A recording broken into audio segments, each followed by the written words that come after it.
पहिला सुमारी हो, ये भोले बाबा रुए दुआरी हो।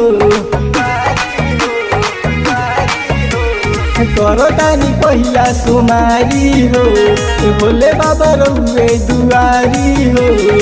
परिले पहिला बाटे जरूरत बाबा एगो जनाना के, की बात सुनी अपना दीवाना के, मेहरारू चाही नौका जमाना के।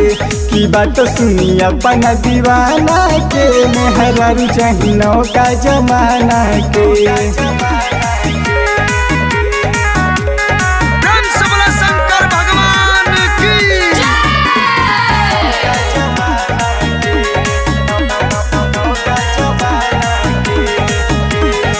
पतर छी तर होखे बाबा होखे संस्कारी, खाए पानी करे के भी होखे चाही जानकारी।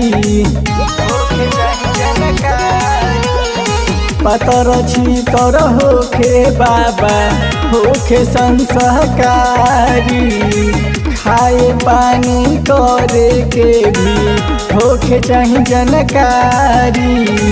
जींस टी शर्ट पहनत होखे बाबा मॉडल जमाना के, की बात सुनी अपना दीवाना के, मेहरारू चाही नौका जमाना के।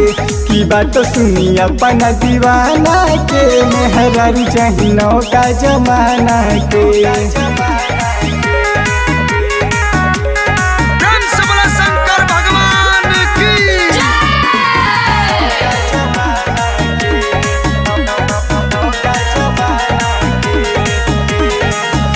पप्पू पंकज अइले रउए दुआरी, चाही दहेज में एगो फॉर्च्यूनर गाड़ी।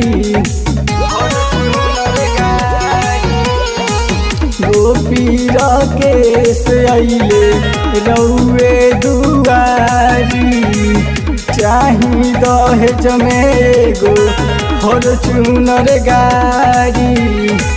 हुनर भी होखे सुनर भी होखे बाबा निमन घराना के, की बात सुनी अपना दीवाना के, मेहरारू चाही नौका जमाना के। की बात सुनी अपना दीवाना के, मेहरारू चाही नौका जमाना के।